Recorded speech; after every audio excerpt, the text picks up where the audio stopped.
Hallelujah. परमेश्वर का धन्यवाद करते हैं एक बार फिर से अच्छे समय के लिए जो प्रभु ने हम सबों को दिया।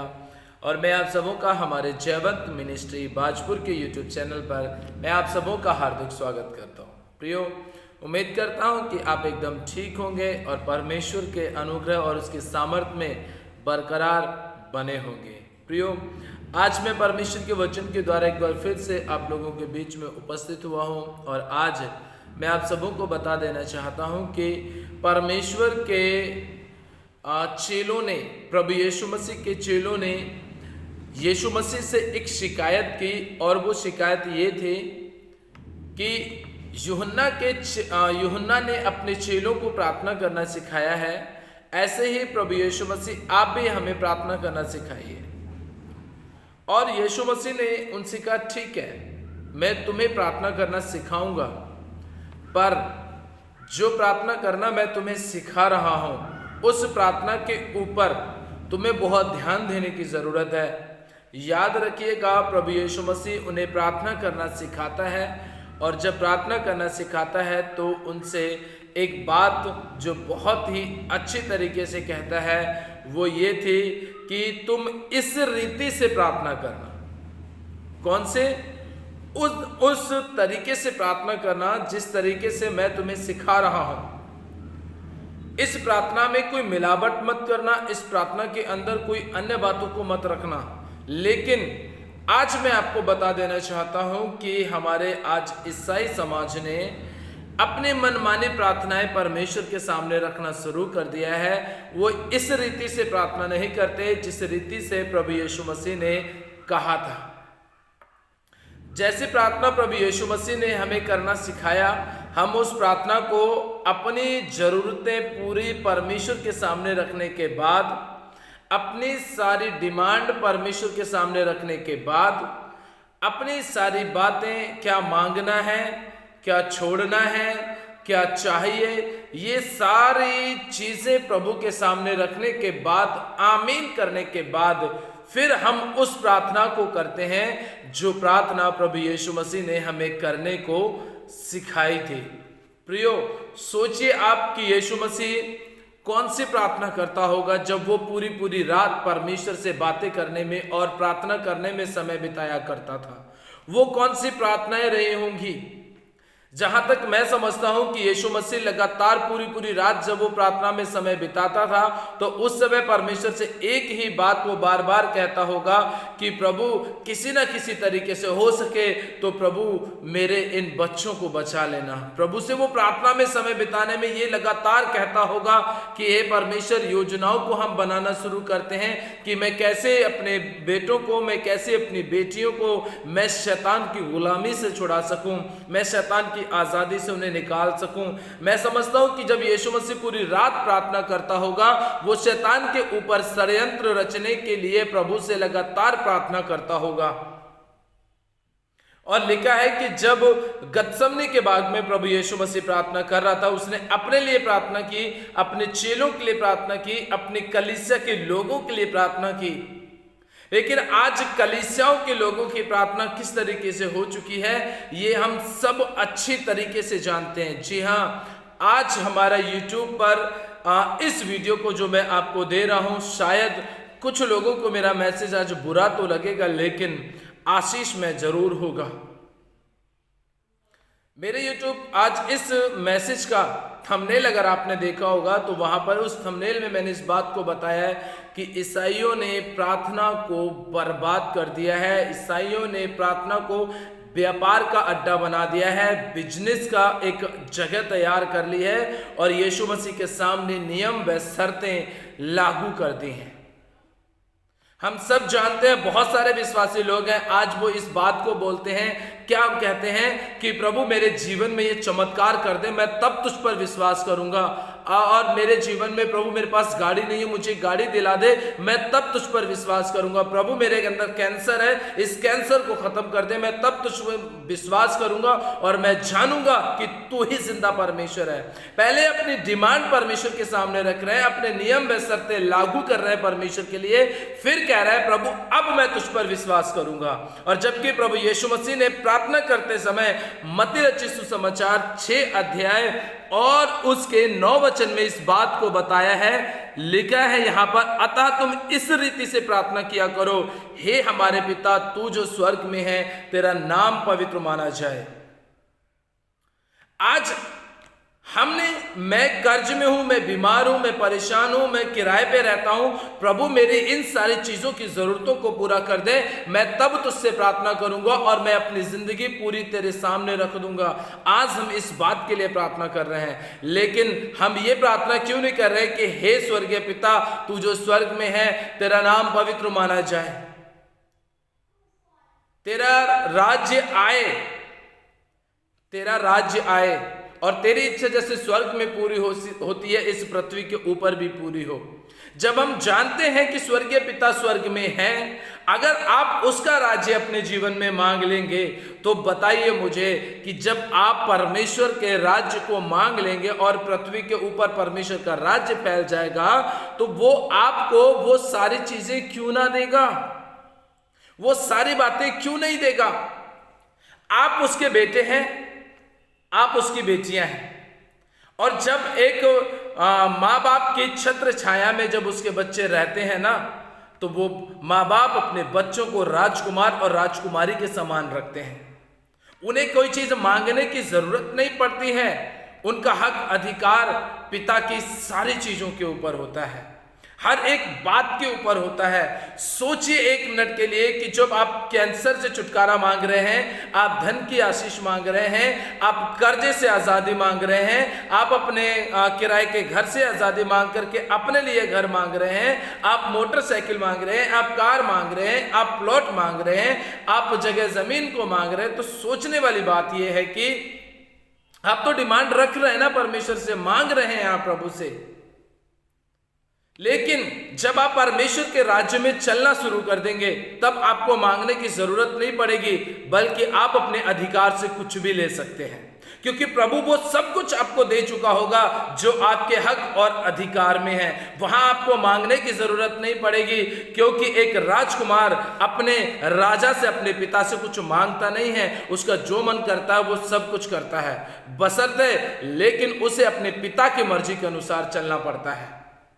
एक राजकुमार को अपने महाराजा की, अपने पिता के और पूरे राज्य के जो राजा है उसकी मर्जी के अनुसार चलना पड़ता है, तब जाकर के वो अपने हक अधिकार से कुछ भी चीजें कर सकता है, उसे मांगने की जरूरत नहीं है। आज आपने और मैंने क्या कर दिया है, हमने आज परमेश्वर के सामने अपने डिमांड को रखना शुरू कर दे, प्रभु मुझे ये दे दे तब मैं ऐसा करूंगा, मुझे 20,000 की नौकरी दे दे तब मैं दशमांश निकालूंगा, प्रभु मुझे 20,000 की तनख्वाह दे दे तब मैं तेरे भवन के लिए कुछ करूंगा। अरे जब तुझे 10,000 मिल रहा है तो उस 10,000 में परमेश्वर के लिए कुछ कर, मांगने की जरूरत नहीं है।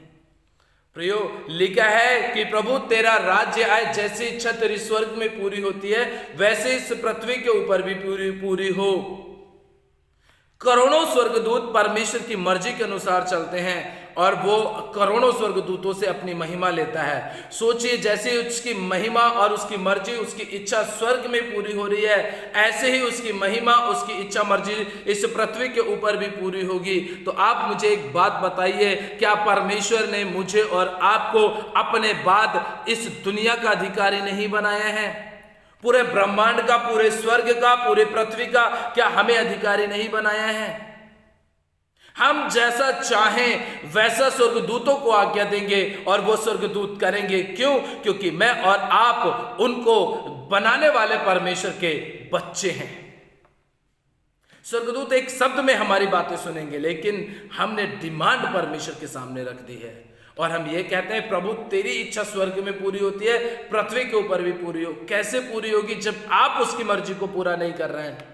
आप अपनी मर्जी को परमेश्वर के सामने रख रहे हैं। आज हो क्या रहा है, जैसे हम बाजार में जाते हैं ना, बाजार में देखते हैं कितने सारे फल लगे होते हैं, कितने सारे लोग बैठे होते हैं, कहते हैं आलू ले ले, टमाटर ले लो, गोभी ले लो, प्याज ले लो, हरा धनिया ले लो, सारी चीजें वो बेचते हैं।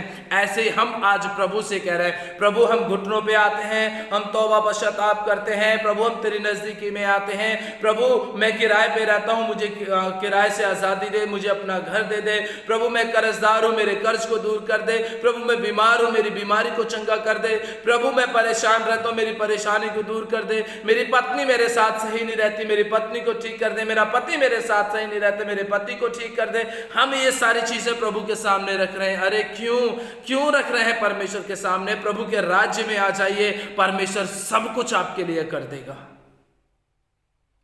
परमेश्वर की मर्जी को पूरा कर दीजिए, प्रभु आपके लिए सब कुछ पूरा कर देगा। क्योंकि जब हम मत्ती रचित सुसमाचार 6 अध्याय और उसका हम जब 33 वचन पढ़ते हैं तो लिखा है, इसलिए पहले तुम परमेश्वर के धर्म और राज्य की खोज करो तो ये सब वस्तुएं परमेश्वर तुम्हें यूं ही दे देगा। और जब तुम उसके धर्म राज्य की खोज करोगे तो सारी वस्तुएं तुम्हें यूं ही मिल जाएंगी। तुम्हें मांगने की जरूरत नहीं है, तुम्हें छीनने की जरूरत नहीं है, तुम्हें चोरी डकैती करने की जरूरत नहीं है, तुम्हें किसी की हत्या करने की जरूरत नहीं है, 12-50 घंटे काम करने की जरूरत नहीं है। अगर तुम परमेश्वर के राज्य को मांग रहे हो और जब उसके राज्य में चल रहे हो, उसके धार्मिकता की खोज में लगे पड़े हो, तो परमेश्वर सारी चीजें तुम्हें देगा। जिन चीजों के लिए तुम मेहनत मजदूरी कर रहे हो, जिन चीजों के पीछे तुम भाग रहे हो, वो चीजें खुद तुम्हारे पीछे से आवाज लगाएंगे कि मुझे ले लो, मुझे ले लो, मुझे ले लो। लेकिन आपके पास समय नहीं होगा उन सारी चीजों की ओर ध्यान लगाने के लिए। क्यों? क्योंकि आप उस समय पर परमेश्वर की मर्जी को पूरा करने में लगे होंगे, क्योंकि आपने अपने जीवन में इस बात को स्वीकार कर लिया है, मेरे पिता ने मुझसे कहा है कि इस रीति से प्रार्थना कर कि हे हमारे स्वर्ग के पिता, तू जो स्वर्ग में है, तेरा नाम पवित्र माना जाए, तेरा राज्य आए, तेरी इच्छा जैसे स्वर्ग में पूरी होती है इस पृथ्वी के ऊपर भी पूरी हो। हमारी दिन भर की रोटी आज हमें दे। दिन भर की रोटी परमेश्वर यदि आज आपको रोज खिला रहा है तो उसमें संतुष्ट रहकर के परमेश्वर का धन्यवाद कीजिए। यदि आप ज्यादा रोटी के चक्कर में रहेंगे तो आप लालच के नजदीकी में जा सकते हैं, घमंड के नजदीकी में जा सकते हैं। और लालच और घमंड एक ऐसी बला है जो आपकी जिंदगी में तूफान लेकर आएगी, बर्बादी लेकर आएगी, समस्याएं लेकर आएगी, बीमारी लेकर आएगी, तकलीफें लेकर आएगी और आपको एहसास भी नहीं होने देगी। और आपको यह लगे कि मैं तो प्रभु के साथ चल रहा हूं लेकिन फिर भी ये समस्याएं क्यों हैं। आप इधर से बहुत पैसा कमाएंगे लेकिन इधर को निकलता चला जाएगा। आप इधर से बहुत मेहनत मजदूरी करके लाखों रुपए कमा लेंगे लेकिन इधर से लाखों रुपए कब चलेगा आपको पता भी नहीं चलेगा। क्योंकि लालच और घमंड कभी भी परमेश्वर के लोगों को वो एहसास होने नहीं देता कि मैं तुम्हारे अंदर काम कर रहा हूं। और शैतान अपना काम करता रह जाता है। आप दिन भर की रोटी के अलावा आप बहुत दिनों की रोटी के जुगाड़ में रहते हैं, आप बहुत दिनों की रोटी के इंतजाम में रहते हैं, इसलिए आपके जीवन में दुख शुरू हो जाते हैं और आपको पता भी नहीं चलता। प्रतिदिन प्रभु आपको रोटी दे रहा है तो परमेश्वर का धन्यवाद कीजिए। मैं आपको बताना चाहता हूं कि अगर प्रतिदिन की रोटी से ज्यादा अगर चिंता परमेश्वर के चेले करते तो मैं आपको एक बात बता देना चाहता हूं, आज आपके और मेरे पास पैसे हो या ना हो, लेकिन जिस समय पर यीशु मसीह के 12 चेले सेवकाई करते थे उनके पास करोड़ों रुपए रहा करते थे। और बाइबल इस बात की गवाह है। जब आप प्रेरितों के काम की पुस्तक 4 और 5 अध्याय पढ़ते हैं तो वहां पर ऐसा लिखा हुआ है कि जो लोग विश्वासी थे वो अपनी जगह जमीनें बेच बेच करके जितना भी पैसा हुआ करता था वो प्रेरितों के चेलों के पैरों में रखते थे, उनके हाथ में दिया करते थे। और चेले यदि चाहते हैं अपनी रोज की रोटी के अलावा इंतजाम करना तो वो करोड़ों रुपए अपने पास में रख करके वो न जाने अब तक कितने अमीर बन गए होते। लेकिन वो प्रतिदिन की रोटी के हिसाब से अपनी जिंदगी को जी रहे थे और जो पैसा उनके पास हुआ करता था वो जैसे जैसे जिसकी आवश्यकता हुआ करती थी वो उनको बांट दिया करते थे। प्रियो, चेलों को जब प्रार्थना करना सिखाया तो चेलों ने इस बात का अमल किया और इस प्रार्थना के ऊपर कान लगाया। इसीलिए आज आपके और मेरे पास परमेश्वर का पवित्र वचन पहुंचा है। यदि उन्होंने भी इस प्रार्थना को ऐसे ले लिया होता कि प्रभु मैं बीमार हूं, मैं परेशान हूं, मैं तकलीफ में हूं, मैं समस्या हूं, पहले ये सारी चीजों को दूर कर दे, जब मैं सही हो जाऊंगा तब मैं तुझसे प्रार्थना करूंगा, तब मैं तेरे वचन का प्रचार करने जाऊंगा, तब मैं तेरे लोगों के लिए जाऊंगा। अरे आज अगर आपने अपनी प्रार्थना करने के तरीके तरीके को नहीं बदला, तो याद रखिएगा परमेश्वर इस वचन के द्वारा आपका न्याय करेगा और प्रभु कहेगा कि मैंने तो तुम्हें ये प्रार्थना करना सिखाया था, मैंने तुमसे बीमारी के चंगाई के लिए प्रार्थना करना तो मैंने सिखाया ही नहीं था। तुम कैसे बीमार हुए और कैसे अपनी बीमारी से आजादी पा सकते हो, यह हक अधिकार मैंने तुम्हें दिया था। क्योंकि जब हम परमेश्वर के राज्य में चलेंगे, परमेश्वर की आत्मा से भर करके चलेंगे, तो मैं समझता हूं कि अंधकार की शक्ति कोई हमारे पास आएगी ही नहीं, कोई गरीबी हमारे पास आएगी ही नहीं, कोई तकलीफ हमारे पास आएगी भी नहीं, और यदि कोई बीमारी आ भी जाएगी तो परमेश्वर अपनी सामर्थ्य के द्वारा उसे दूर भी करेगा। यदि प्रभु नहीं भी दूर करेगा तो परमेश्वर आपके मन में विचार डालेगा, आप डॉक्टर के पास जाएंगे, अपना इलाज कराएंगे और प्रभु आपको चंगा करेगा। डॉक्टर के माध्यम से, दवाई के माध्यम से भी प्रभु आपको चंगा करेगा। लेकिन आज आप अपनी प्रार्थना को करने का तरीका बदल दीजिए और इस वचन के अनुसार अपनी जिंदगी को चलाना शुरू कर दीजिए, अन्यथा यही वचन आपको न्याय करने के सामने, न्याय के दिन यही वचन गवाही देगा कि तुमने मेरे द्वारा परमेश्वर से प्रार्थना नहीं की थी। इसीलिए प्रियो, परमेश्वर का वचन आगे हमें इस बात को बताता लिखा है, और जिस प्रकार हमने अपने अपराधियों को क्षमा किया है वैसे ही तू भी हमारे अपराधों को क्षमा कर। प्रभु मैंने व्यभिचार कर लिया, मैंने हत्या कर लिया, मैंने मर्डर कर दिया, मैंने गालियां बक दी, मैंने दुनिया भर के बुरे काम कर दिए, प्रभु मुझे क्षमा कर दे, पर मेरे पड़ोसी को माफ मत करना। उसने मेरे साथ ठीक नहीं किया है, लेकिन प्रभु मुझे माफ कर दे, लेकिन मेरे पड़ोसी को माफ मत करना। बेवजह उसने मुझे परेशान किया है, बेवजह उसने मुझे गाली बकी थी, बेवजह मुझे लड़ाई झगड़े किए, मेरे पड़ोसी को माफ मत करना, लेकिन तू मुझे माफ कर दे। क्यों करेगा प्रभु आपको माफ? आपने भी तो परमेश्वर की नजर में गुनाह किया है। तो जब आप अपनी माफी के लिए प्रार्थना कर रहे हैं तो पहले आप अपने पड़ोसी को माफ कीजिए, अपने पड़ोसी से क्षमा मांगिए, तब परमेश्वर आपको माफ कर देगा। हालेलुया। आगे प्रभु का वचन हम इस बात को बताता है, लिखा है यहां पर कि और हमें परीक्षा में न ला परंतु बुराई से बचा, क्योंकि राज्य और पराक्रम और महिमा सदा तेरे ही हैं। आमीन। जब हम इस प्रार्थना को करते हैं और लिखा है कि और हमें परीक्षा में ना ला, परीक्षा में तो परमेश्वर हमें लेकर के आता ही नहीं है, हम तो खुद परीक्षाओं की ओर जा रहे हैं। ज्यादा धन कमाने के चक्कर में हम परीक्षा में पड़ जाते हैं, क्योंकि लालच और घमंड तुरंत हमारे अंदर आ जाता है। बहुत अच्छी हमने 2 मंजिल बिल्डिंग बना ली, टाइल्स लगा लिए, मार्बल्स पत्थर लगा लिए उसके अंदर, और सारी चीजों को देख करके हमारी कॉलर ऊंची उड़ जाती है, क्योंकि हमारा पड़ोसी अभी भी कच्चे मकान में रह रहा है और हमने उसके सामने एक जबरदस्त कोठी बना के तैयार कर ली है। तो घमंड हमारे अंदर आ गया ना, हम खुद परीक्षा की ओर जा रहे हैं, हम खुद परीक्षा में पढ़ रहे हैं, हमें परमेश्वर परीक्षा में नहीं डाल रहा है। प्रभु ने घर बनाने की सारी चीजों की आशीषें आपको दी हैं। अरे आपके घर में मार्बल है तो क्या हुआ, लेकिन एक गरीब के घर के अंदर यदि वो ईमानदारी के साथ चल रहा है, उसके अंदर परमेश्वर का सामर्थ काम कर रहा है। आप अपनी कोठी में रह सकते हैं, रहिए, कोई दिक्कत नहीं है, ये प्रभु की आशीष है। लेकिन एक गरीब व्यक्ति भी अपने महल में रह रहा है, इस बात को याद रखिएगा। आप खुद परीक्षा की ओर जा रहे हैं और हम कहते हैं प्रभु हमें परीक्षा में ना ला। हम खुद परीक्षाओं की ओर जा रहे हैं, नजरों से बुरा देख रहे हैं तो परीक्षाओं की ओर जा रहे हैं, कानों से बुरा सुन रहे हैं तो परीक्षाओं की ओर जा रहे हैं, मुंह से कुछ बुरा बोल रहे हैं तो परीक्षाओं की ओर जा रहे हैं, शरीर के अभिलाषाओं को पूरा करने के विचार अपने मन में ला रहे हैं तो परीक्षाओं की ओर जा रहे हैं। तो प्रभु आपको थोड़ी लेके आ रहा है, आप खुद परीक्षाओं की ओर जा रहे हैं। और जब आप परीक्षाओं में पड़ जाते हैं, जब आप वो सब प्रकार के लुचपन और सब प्रकार के गंदे काम, सब प्रकार के लीला क्रीड़ा और सब प्रकार के क्रोध, बैर, जब आप कर लेते हैं, तब उसके बाद आपको याद आता है कि प्रभु मुझे माफ कर दे, मैं तुझसे भटक गया था, मैं तेरे पास आना चाहता हूं। प्रभु माफ जरूर कर देता है, लेकिन परमेश्वर आपको परीक्षा में नहीं लेके जा रहा, आप खुद जा रहे हैं। हाँ, अगर आप नहीं जा रहे हैं तो आप दुआ कीजिए, प्रभु जो कुछ भी तूने मुझे 2 मंजिला बिल्डिंग दी है, अकाउंट में मेरे लाखों रुपए हैं, प्रभु इन सबों को मैं तेरी मर्जी के अनुसार इस्तेमाल करूं। ऐसी कोई बात मेरे जीवन में ना आए जिससे कि मेरी परीक्षा हो और मैं घमंड करूं या मैं लालच करूं और मैं तुझसे दूर हो जाऊं। ये बात आप जरूर प्रभु से करेंगे तो परमेश्वर आपको परीक्षा में जाने ही नहीं देगा। आपके पास बहुत कुछ है, प्रभु की आशीष है, लेकिन बहुत कुछ को पाने के लिए आप इस प्रार्थना को अपने जीवन में स्वीकार कर लीजिए। हर समय मांगना बंद कीजिए, प्रभु से मांगना मांगना मांगना मांगना बंद कीजिए प्रभु से।